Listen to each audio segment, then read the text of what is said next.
Bienvenidos un día más a estos estudios que estamos haciendo con el libro de Éxodo todos los días miércoles a esta misma hora.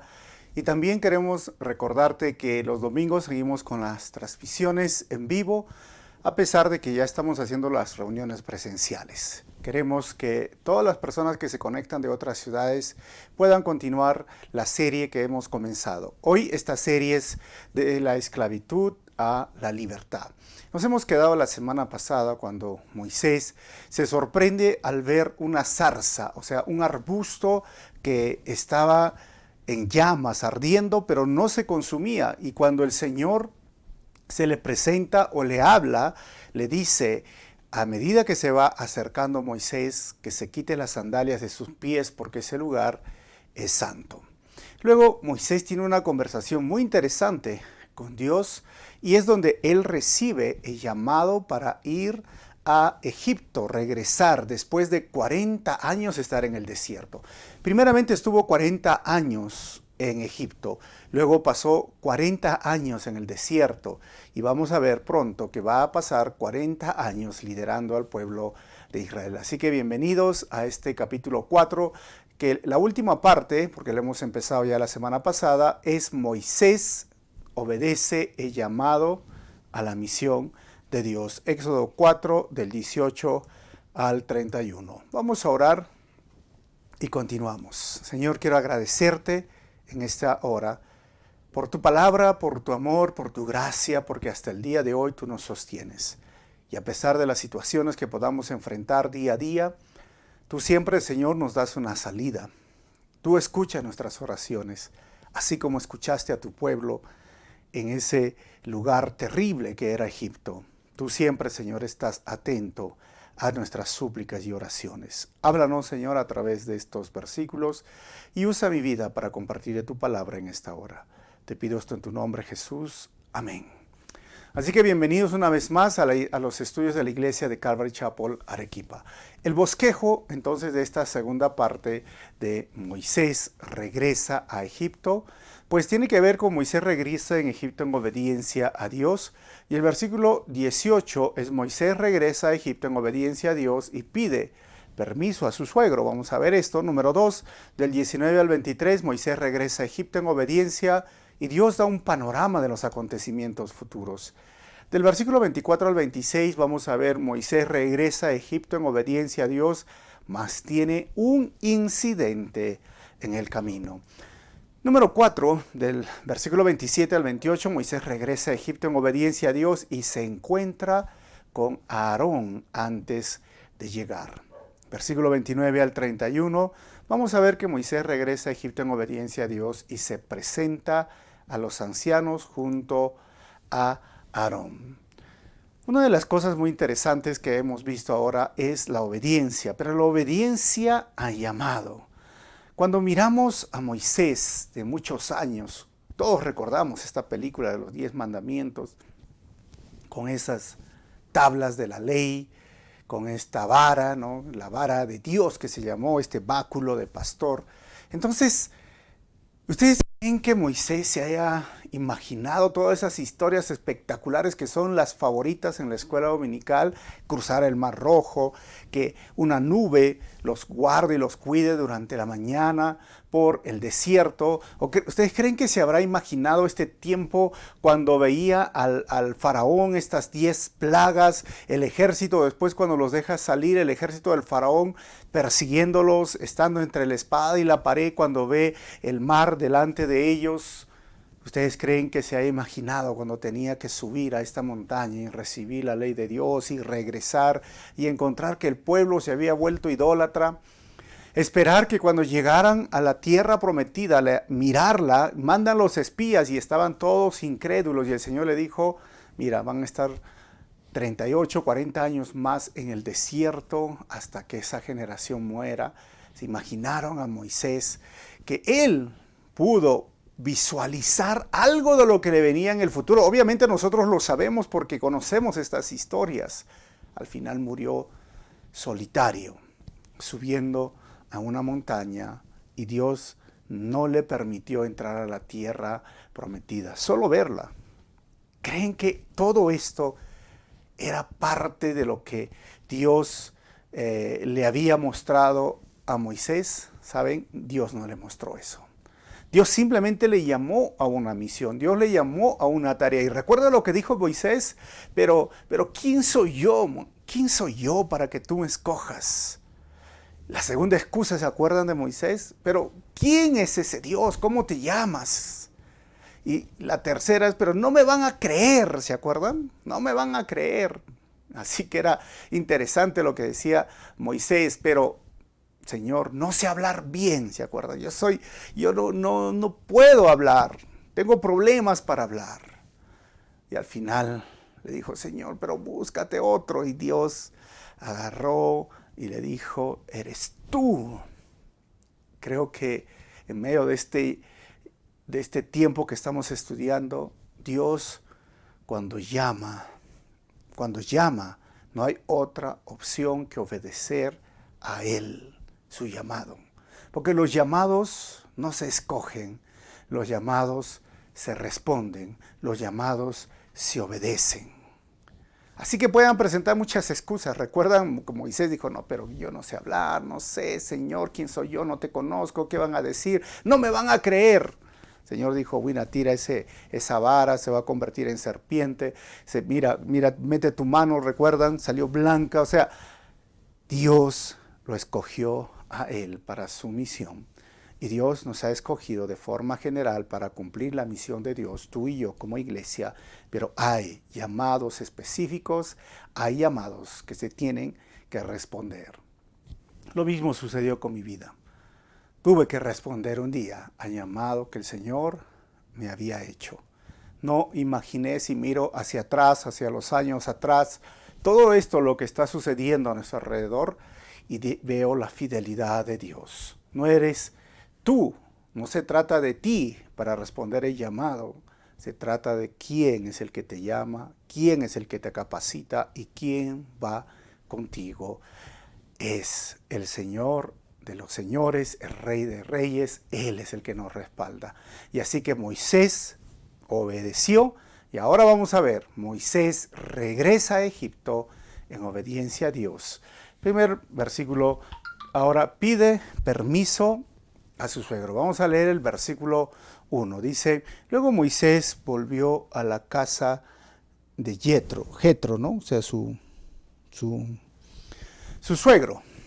Y le dijo, por favor, permíteme volver a Egipto para visitar a mis parientes. Ni siquiera sé si todavía viven. Es algo interesante lo que hace Moisés. Y dice su suegro, ve en paz, le respondió Jetro.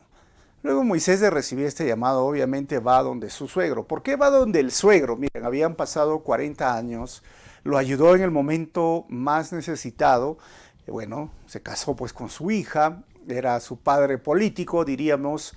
Pero qué tan interesante es, hermanos, que un principio que nos enseña estos versículos es cómo nosotros, los, casados, los que son yernos, cómo debe de ser la relación con los suegros. Siempre les digo a las parejas en estas charlas prematrimoniales que me gusta hacer antes de casar, porque en mi tiempo no había, ¿no? O sea, eso es lo que les digo siempre, porque es importante que entren al matrimonio conociendo muchos detalles, y uno de esos detalles a veces es más con el varón, muchas veces la mujer, es que trata de que yo me voy a casar contigo, yo no me voy a casar con tu papá, con tu mamá por si acaso, ¿ah? Pero eso no es una realidad. La realidad es que al final uno termina casándose también con la familia. Porque ¿qué va a pasar cuando sea un cumpleaños? Pues la familia va a estar ahí. Cuando sea Navidad, cuando sean días festivos o feriados, la familia, uno se casa con la familia. Y el respeto por la familia política es clave para un matrimonio exitoso. Es importante que tengamos respeto, y Moisés acá nos muestra cómo él trataba a su suegro, con mucho respeto. Esta es una de las claves muy importantes. ¿Sabe la gran cantidad de problemas y conflictos que hay en la pareja cuando no hay respeto hacia los padres políticos o hacia los suegros, como diríamos, ¿no? Y las familias que logran conciliar o estar bien disminuyen o minimizan las dificultades. Así que Moisés va. Ahora, del versículo 19 al 23, Moisés regresa a Egipto en obediencia a Dios y Dios da un panorama de los acontecimientos futuros. Dice el versículo 19, antes de que Moisés saliera de Madián, el Señor le dijo, regresa a Egipto, porque ya han muerto los que querían matarte. Así que en este momento, eso es lo que le dice Dios. Versículo 20. Así que Moisés tomó a su esposa y a sus hijos, los montó en un burro y regresó a la tierra de Egipto. En la mano llevaba la vara de Dios. ¿Se acuerdan esa vara que hemos hablado la semana pasada? Bueno, Moisés va con sus hijos, sale, pero hay algo muy interesante. Dos cositas acá, ¿no? Uno es que Dios le da la seguridad y la confianza, porque uno de los temores era que él tuvo que huir de Egipto. Y Dios le da la seguridad, le dice, ya están muertos, ya no están. Esto es muy interesante, cuando Dios llama, como te digo, Él también prepara el camino, Él también hace las cosas que puedan ayudarnos a nosotros y nos da la confianza. Y lo segundo es, Moisés va con la vara de Dios, esa vara que se convirtió en serpiente, esa vara que abrió el mar rojo, esa vara que golpeó la roca y salió agua. O sea, esa vara tenía un significado muy importante porque era el momento en el cual tuvo esta experiencia espectacular con Dios. Pero obviamente el ser humano tiene que cuidarse porque muchas veces le encanta hacer amuletos o le encanta hacer algunas tipo de reliquias. ¿Se acuerdan en la etapa de lo que se considera la Reforma por el año 1517? Una de las tesis de Martín Lutero tenía que hablar en contra de las reliquias, es decir, objetos que milagrosamente nos conectaban con Dios, entre comillas. Y esto era pedazos de la cruz de Cristo. Existían estas reliquias y se vendían por mucho dinero.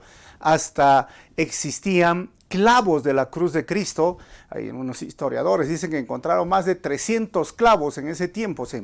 Imagínense, se vendían, se traficaban y creían que si lo tocaban les daba un poder espectacular. Hay que tener cuidado con los objetos, pero lo más chistoso, para mí, gracioso, es que existían estas reliquias, plumas del Espíritu Santo y hasta huevos del Espíritu Santo, porque pensaban que el Espíritu Santo era una paloma.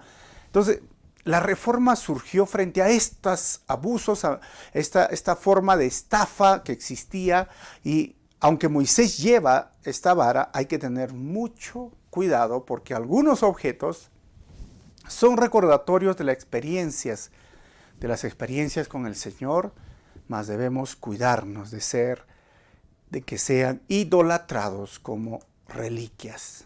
Al final, que ya tenemos su palabra, es mejor recordar las promesas de Dios y la fidelidad de Dios con los hombres de la Biblia. Esto es lo mejor. En lugar de tener reliquias u objetos que nos conecten a Dios, porque en la realidad no lo hay, recordemos sus promesas. Recordemos la fidelidad de Dios con estos hombres como Moisés, o muchos de lo que se le llama la galería de la fe en Hebreos 11. Tengamos cuidado, hermanos, porque yo recuerdo una vez que una hermana tuvimos que tratar un buen tiempo porque no podía dormir si es que su Biblia no estaba debajo de la almohada, ¿no? O sea, le daba seguridad y paz. Yo digo, mira, no hay nada de malo en eso, ¿no? El problema es que si tú crees que hay un tipo de conexión especial cuando realmente no la hay. Tengamos mucho cuidado sobre esto, pero sí, como vuelvo a decir, hay que agarrarnos de las promesas de Dios. ¿Y dónde están las promesas de Dios? En la Biblia. Y es más, siempre recomiendo, memorízate versículos de la Biblia, memorízate esas promesas que Dios te lo da para ti y mantente firme en ellas. No tanto en los objetos. Como dije, no hay nada de malo en los objetos, hermanos, pero no le pongas un valor o un amor o un poder que no tiene. Versículo 21, así que Moisés se va. Dice, el Señor le dijo a Moisés, cuando llegues a Egipto, preséntate ante el faraón y haz todos los milagros que te he dado el poder de realizar. Pero yo le endureceré el corazón y él se negará a dejar salir al pueblo. Aquí es algo muy interesante que necesitamos estudiar, que Dios endurece el corazón del faraón para que cuando se vean con Moisés tengan este conflicto y este problema. O sea, eso es lo que está diciendo Dios. Acá dice que Dios le va a endurecer, pero hay que estudiar la Biblia, y la Biblia es un principio de hermenéutica. La Biblia se interpreta así misma. Por eso vamos a ver Éxodo capítulo 8, versículo 15, y dice el texto ahí: pero cuando el faraón vio que había alivio, porque esto era una de las plagas de las ranas, se puso terco y se negó a escuchar a Moisés y a Aarón, tal como el Señor había hecho. Y acá el texto dice se puso terco, que en hebreo significa hizo pesado su corazón. O sea, ¿quién lo hizo? Dios. Aquí dice que no, era el mismo faraón que se puso terco. Ahora, en Hechos 7:13, ese es, dice Hechos 8:15, pero 7:13, sin embargo, el corazón del faraón siguió endurecido. Continuó negándose a escucharlos tal como el Señor había dicho. O sea, en este Éxodo 7, es que está viendo el momento en que Moisés se presenta con Aarón y él dice no, no y no. Es interesante que este versículo dice que endureció el corazón, pero está hablando acerca del futuro. Ahora, la pregunta entonces surge: ¿quién endureció realmente el corazón del faraón? Ya tenemos 3 versículos. Dice Dios, él mismo, o él simplemente estaba poniéndose terco o endureciendo su corazón, o es que simplemente está relatando acerca del futuro, porque realmente no es una víctima, ¿no? Parece que fuese una víctima. Diríamos, ¿quién hizo esto? Bueno, Dios y el faraón, los dos. ¿Cómo así? Cuando Dios endureció el corazón de Faraón, nunca lo hizo en contra de la voluntad del faraón. Tienen que recordar esto en esta de las plagas de las moscas, ¿no? Miren, cuando Dios lo endureció, le permitió al corazón de Faraón hacer lo que el faraón quería hacer. Simplemente lo dejó seguir su camino, diríamos. O sea, Dios entregó a Faraón a sus propios pecados. Pablo lo dice esto en Romanos capítulo 1, versículo 18 y el 32, si estás anotando, donde claramente se muestra que Dios se reveló a la humanidad, a toda la humanidad. Por eso que en el 99.9 de culturas hay un nombre para el creador. Hay un nombre. Acá en nuestra cultura quechua está el huiracocha, en la cultura que nos trajeron, latina, española, está Dios. Dios es el creador, todo el mundo sabe esto. La palabra en inglés es God, o God, como dicen los gringos, o los estadounidenses, perdón, y en alemán Gut, si no me acuerdo, ¿no? Entonces, en muchas culturas, dice Pablo también que de forma general Dios se reveló por medio de las cosas hechas así de modo que nadie tiene excusa de decir que no hay un creador. ¿Por medio de cuáles cosas hechas? La naturaleza, nuestro mismo cuerpo, el agua, el oxígeno, el sistema solar, etcétera, etcétera. Pero también dice Pablo que ellos se endurecieron o se cegaron o simplemente no quisieron, no querían reconocer a Dios como el creador. Y Dios los entregó a pasiones vergonzosas. Puedes leer Romanos 1, 18 hacia el 32. Y también tenemos un estudio sobre este tema y ya está grabado en el canal de YouTube de Calvary Chapel Arequipa y en Facebook, porque con el grupo Dulos estamos estudiando Romanos. Entonces, ¿quién endureció el corazón? Faraón. Y luego Dios. Así lo vamos a poner en ese orden. Faraón y Dios. Pero lo que Dios está diciendo aquí es acerca del futuro del faraón. Simplemente Dios lo dejó ir, o mejor dicho, hacer lo que él quería hacer. O sea, no es que, miren, vamos a tratar esto. Dios no endurece el corazón de los hombres al colocar maldad dentro de ellos, sino simplemente no otorga misericordia al pecador. Y ustedes dirán, pero explíqueme mejor, porque ¿de qué se trata esto? O sea, Dios no es culpable de que la maldad en el corazón del ser humano pues crezca, se desarrolle o simplemente nazca, sino que el ser humano, por ser pecador, terco, desafiante a Dios y tomar sus decisiones de no acercarse a Dios, de no obedecer a Dios, como en el caso del faraón, porque Moisés le está diciendo que deje ir a su pueblo, él dijo no, y cuando pidió súplica por esta plaga de las ranas, y al final Moisés oró y se retiraron las ranas, y en el momento encontró un alivio y más terco se puso, pues simplemente Dios deja de otorgar la misericordia al pecador. Y cuando Dios deja de otorgar la misericordia al pecador, ¿qué creen? El corazón que estaba duro, terco, se endurece más. Porque miren, la pregunta surge, entonces, ¿qué quiere decir endurecer su corazón? En hebreo, hermanos, literalmente dice hacer su corazón fuerte. O sea, esto significa que Dios no cambia el corazón del faraón como si lo estuviera manipulándolo, más bien el Señor fortalece lo que ya está en el corazón del rey. Y en el corazón del rey o de este faraón ya existía un rechazo hacia los israelitas, y todo lo que Dios hace es reafirmar ese sentimiento. Así es como conocemos y entendemos esto de endurecer el corazón. Así es como Pablo lo muestra en Romanos. O sea, ellos vieron la revelación especial, ellos vieron lo que Dios, el Creador, puede hacer, pero ellos simplemente desobedecieron, se volvieron rebeldes e hicieron ídolos más bien de las cosas creadas en lugar de adorar al Creador.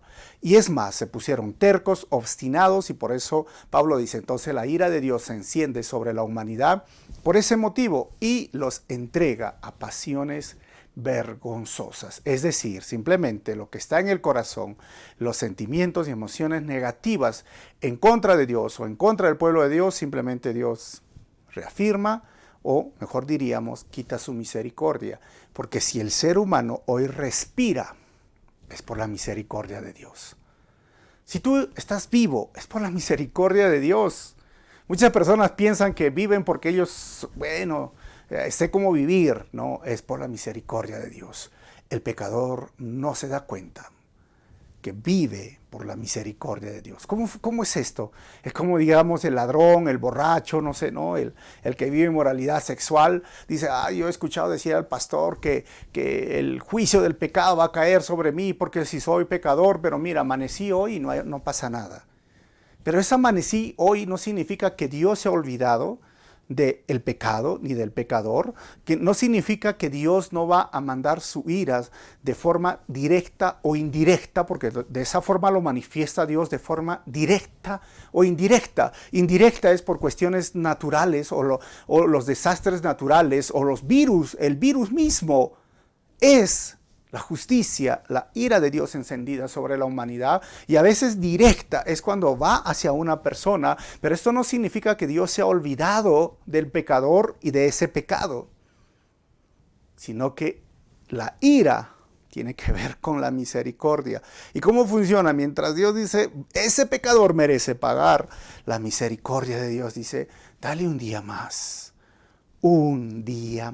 para que se arrepienta, para que quizás escuche esta prédica por internet, o para que quizás un amigo le hable o le mande un mensaje, un texto bíblico.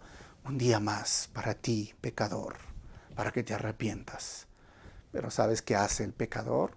Piensa que no existe Dios, piensa que, su pecado al final no hay problema. Pero llega el momento donde Dios dice, hasta aquí nomás, eso es lo que quieres, eso es lo que tienes, esos son tus sentimientos, eso es tu rechazo a la oferta de la salvación, a que Jesucristo, el Hijo de Dios, murió en la cruz, y tú rechazas, te niegas a creer, simplemente quito mi misericordia y tienes lo que mereces, el corazón endurecido. Qué triste es, hermanos, caer en las manos de un Dios vivo. Lo que le está diciendo aquí entonces es en base a la omnisciencia de Dios. Dios sabía lo que iba a pasar. ¿Y qué significa la omnisciencia de Dios? Que Dios todo lo sabe y tiene todo el conocimiento. Ese es uno de los atributos de Dios. Nosotros no somos omniscientes, pero Dios sí es omnisciente. Y la omnisciencia funciona como el salmista decía, eres tan grande, Señor, yo no puedo entender cómo tú eres tan grande, omnisciente, porque la palabra ni siquiera está en mi boca y tú, Señor, ya lo sabes. Y es en segundos que nosotros hablamos, mira cómo articulamos nuestros conectores en el cerebro, pero Dios ya lo sabe. O sea, Dios no es la persona que se levanta y dice, a ver, voy a ver mi Face, ¿no? O mi Instagram, o voy a ver el diario, el periódico, a ver qué novedades hay hoy día. Dios no hace eso. Dios ya conoce lo que va a pasar mañana, lo que va a pasar al próximo año, 10 años, 100 años, 1000 años. Dios ya lo sabe. Y en base a ese conocimiento, dice, el corazón del faraón se va a endurecer. Y yo voy a quitar mi misericordia y él va a ser endurecido, pero en base a la decisión que él tomó. Dios no pone maldad en el corazón del ser humano. El hombre es el que produce maldad, pero no nos olvidemos, Dios es omnisciente. Y eso a mí me da seguridad, porque sabes, mi vida está en sus manos. Él sabe lo que me va a pasar mañana. Él sabe cuando me hizo Dios un llamado, lo que va a venir, lo que va a pasar, y simplemente descanso en su voluntad, soberanía, misericordia, gracia y omnisciencia del Señor. Así que es esto para que podamos entenderlo, porque hay muchas personas que malinterpretan la Escritura. Versículo 22. Entonces le dirás, esto dice el Señor, Israel es mi primer hijo varón. Déjalos ir, ¿no? ¿Se acuerdan esta película de los 10 mandamientos y el faraón se endureció? Versículo 23. Te ordené, deja salir a mi hijo para que pueda adorarme, pero como te has negado, ahora mataré a tu primer hijo varón. Es interesante esto. Esto es lo que va a venir. Esta es la última plaga cuando el faraón, su corazón va a estar destrozado, todos llorando por la muerte del primogénito. Eso es lo que vamos a ver. ¿Y esto qué significa? O sea, que Dios ¿qué es? ¿Rencoroso? ¿Que Dios qué es? ¿No? O sea, lo pone así. No, no, hermanos. Dios está viendo el panorama. Dios sabía, algunos dirán, pero pastor, entonces eso significa que iba a haber un virus. Sí, Dios lo sabía, no es que no lo sabía, hermanos. Y aún este virus, Dios lo usa para que muchos se hayan arrepentido en el último minuto de su vida que les quedaba. Sé que es difícil para muchas personas que han perdido un ser querido, pero Dios ya lo sabía. Ese es nuestro Dios. Por eso es que simplemente nosotros nos toca humillarnos ante Dios y darle las gracias y decirle, Señor, gracias por tu misericordia, gracias por tu amor, gracias por salvarnos, porque este rey, este faraón desafió a Dios, no obedeció la orden que vino de parte de él mismo a través de Moisés y se puso terco, endureció su corazón, despreció a su pueblo, a su hijo, como lo llamaba Israel, su hijo varón.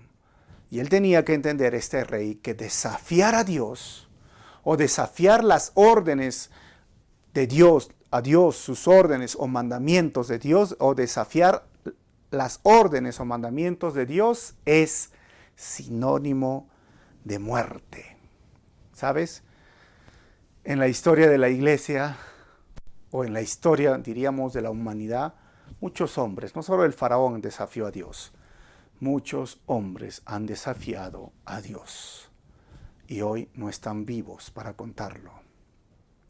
La última, por ejemplo, estos dos presidentes, tanto de Cuba como de Venezuela, que hoy no están vivos, desafiaron a Dios. El mismo presidente, ¿recuerdan? Hugo Chávez dijo, a mí no me importa Dios.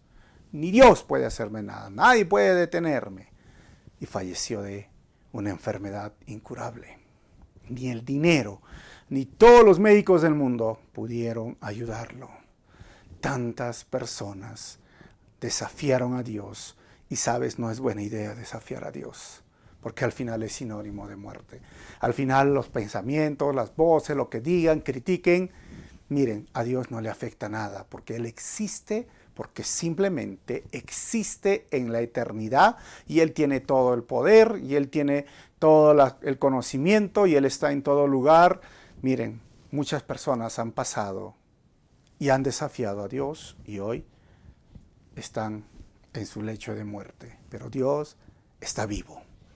Dios sigue presente. Dios sigue actuando con poder. Dios sigue salvando y Dios estará siempre donde tú quieras que vayas. No es buena idea desafiar a Dios. Así que esto les pasó. Versículo 24 al 26, Moisés regresa a Egipto en obediencia a Dios, mas tiene un incidente en el camino. Dice el versículo 24, ahora ¿qué pasó? Esto ya que les habla del futuro, rumbo a Egipto, en un lugar donde Moisés se detuvo con su familia para pasar la noche, el Señor enfrentó a Moisés y estuvo a punto de matarlo. Versículo 25, pero Séfora, la esposa de Moisés, tomó un cuchillo de piedra y circuncidó a su hijo. Con el prepucio tocó los pies de Moisés y le dijo, ahora tú eres un esposo de sangre para mí. Los cuchillos de piedra se usaban antiguamente, pues sacados de un tipo, bueno, obviamente un filo que la misma ruptura de la piedra les daba, pero hay algo mucho más interesante. Ella lo circuncidó. La pregunta es, ¿cómo es posible que Dios llama a Moisés a una misión y en el camino lo busque para matarlo? Pues la respuesta tiene que ver con la circuncisión, que obviamente lo hizo Séfora. En Génesis 17, del 7 al 14, si estás ahí anotando, habla todo este tema de la circuncisión. ¿Qué era la circuncisión? Era la señal del pacto que Dios hizo con Abraham. Pero miremos un poco la historia. Habían pasado 400 años y quizás no se estaba llevando de forma consecuente esta práctica porque ahora estaban como esclavos.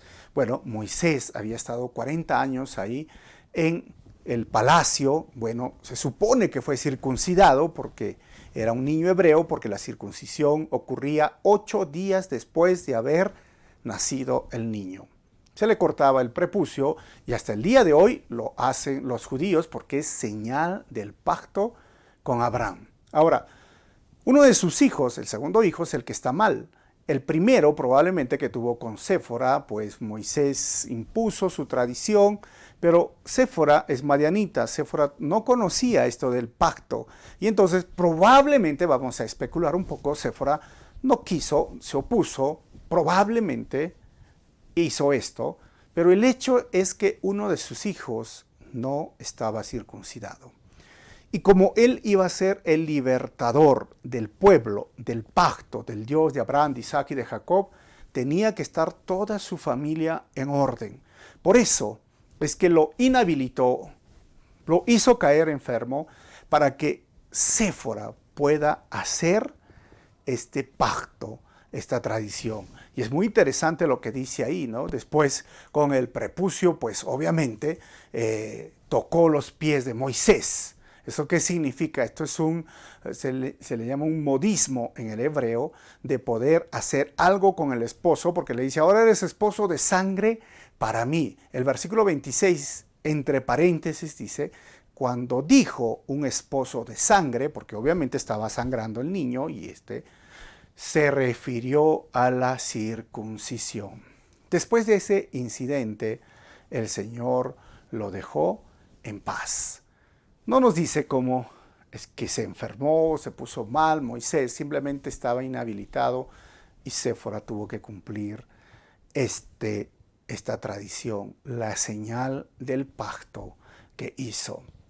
Literalmente sucedió esta circuncisión y cuando lo tocó a Moisés, ¿esto qué significa? Toda la familia ahora estamos con el pacto de Abraham, que pasó Isaac, Jacob y ahora es el pueblo de Israel.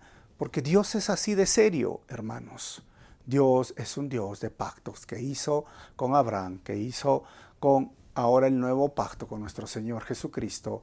Y esos símbolos sí nos ayudan a entender la señal, o diríamos nuestra parte del pacto, como hoy tenemos el pan y el vino para nosotros, el cuerpo y la sangre.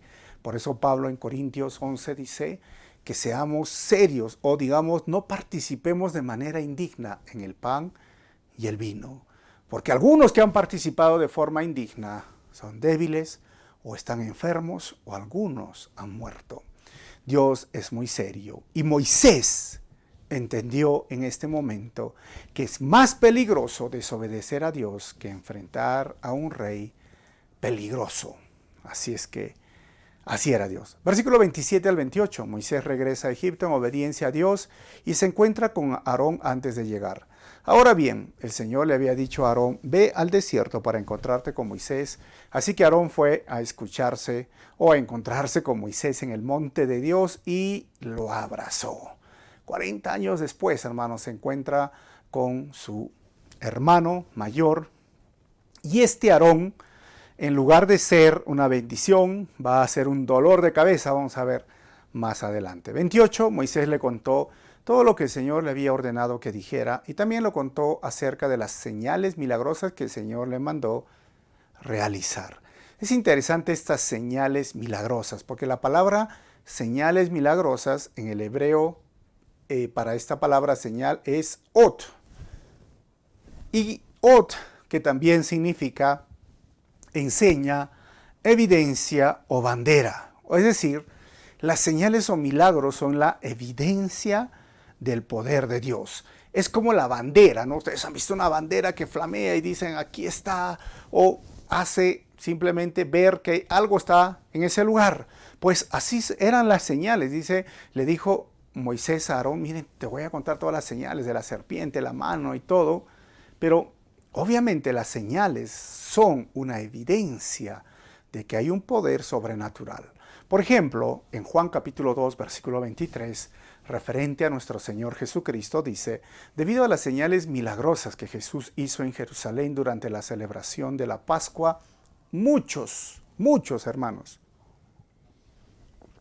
comenzaron a confiar en Él.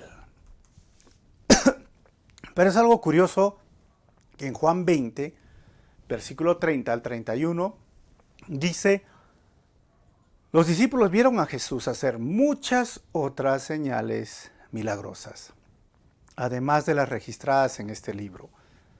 Pero estas se escribieron para que ustedes continúen creyendo que Jesús es el Mesías, el Hijo de Dios, y para que al creer en Él tengan vida por el poder de su nombre. Ahora, Juan escribe en el capítulo 2 esto, mira, Jesús hizo señales, la gente empezaba a creer, Moisés le cuenta a Aarón de las señales para que pueda creer que hay un Dios poderoso, pero es algo muy interesante que Juan solo escribe en el Evangelio de Juan 7 señales. Solo hay 7 señales. Y ni siquiera lo llama milagros, 7 señales que Dios hizo. Por eso él dice, miren, Jesús hizo muchas otras señales. Pero si tú no crees en 7 señales que son suficientes para que creas que Jesús es el Mesías, el Salvador, pues no hay nada que se puede hacer, porque el mismo libro de Juan o Apocalipsis dice, hay personas que van a ver resucitar muertos, y aún viendo resucitar muertos no van a creer, porque las señales milagrosas son evidencia de que hay un Dios todopoderoso. Así que una de las señales es la salvación. Es las vidas transformadas. He visto señales, hermanos. He visto personas siendo sanadas de este virus de forma milagrosa, saliendo de UCI, de cuidados intensivos. He visto señales milagrosas de personas que han estado con enfermedades terribles y que ya los iban a operar. Y hemos orado y al final no han tenido que operarles. Porque al final Dios es el que sana y Él sigue haciendo hoy señales milagrosas. Así que esto le cuenta a su hermano y vamos a ver versículo 29 al 31. Moisés regresa a Egipto en obediencia a Dios y se presenta a los ancianos junto a Aarón. 29. Luego Moisés y Aarón regresaron a Egipto y convocaron a todos los ancianos de Israel. 30. Aarón les dijo todo lo que el Señor le había dicho a Moisés. Y Moisés realizó las señales milagrosas a la vista de ellos. Hermanos, ahí están con los ancianos. Y el versículo 31 dice, entonces el pueblo de Israel quedó convencido de que el Señor había enviado a Moisés y a Aarón. Cuando supieron que el Señor se preocupaba por ellos y que había visto su sufrimiento, se inclinaron y adoraron. ¿Sabes qué, hermanos? Dios se preocupa por ti como se preocupó por Israel. Dios conoce tu sufrimiento como conocía el sufrimiento de Israel. O sea, Dios merece ser adorado porque Él responde a su tiempo tus peticiones. Merece ser adorado. Nunca te olvides, Dios se preocupa por ti. Así que, ¿qué va a pasar ahora que se presenta con los ancianos? No se pierdan. La próxima semana, a la misma hora, por el mismo canal, si diríamos, ¿no? Y no te olvides compartir esta enseñanza por tus redes sociales. Está en Facebook y pronto va a estar en YouTube en unos minutos y de ahí lo puedes compartir también. Dios nunca, nunca hace de la vista gorda de lo que tú estás pasando. No importa lo que estés pasando con tu familia, con tu hijo, con tu hija, con tu pareja, con tu trabajo, con cualquier situación. Dios se preocupa por ti y Él ve si tú estás sufriendo. Él tiene cuidado de ti. Simplemente adóralo. Adóralo cuando veas las respuestas que Él te las va a dar. Vamos a terminar con 4 conclusiones este estudio. Primera conclusión. Es importante mantener una relación saludable con los suegros. ¿Por qué? Para minimizar los conflictos en la pareja. Número 2. Dios no endurece el corazón de ningún ser humano, mas cuando no otorga más su misericordia, es por el rechazo y decisión terca del corazón humano. Número 3. No puedes desafiar a Dios y permanecer vivo para contarlo. Y número 4. Las señales milagrosas nos dan una evidencia del poder de Dios. Pero muchos no quieren adorar a Dios a pesar de las evidencias de su poder. Esto es tristemente, hermanos. Cuando me da tristeza, cuando las personas están buscando vida en Marte, gastando millones de dólares por encontrar un microorganismo tan pequeñito, ¿no? Pero cuando ven un micro y macroorganismo en el vientre de una madre, que es un bebé, pues para ellos no les importa. O simplemente rechazan las evidencias que existe una célula en el ADN. Que no te pase a ti. Vamos a orar y darle gracias al Señor porque su misericordia nos alcanzó y porque recuerden, Él se preocupa por nosotros. Amado Padre Celestial, quiero darte gracias. Gracias, Señor, porque ha sido tu misericordia que nos libra del castigo que merecemos, que es el lago de fuego, la condenación eterna que nos alcanzó.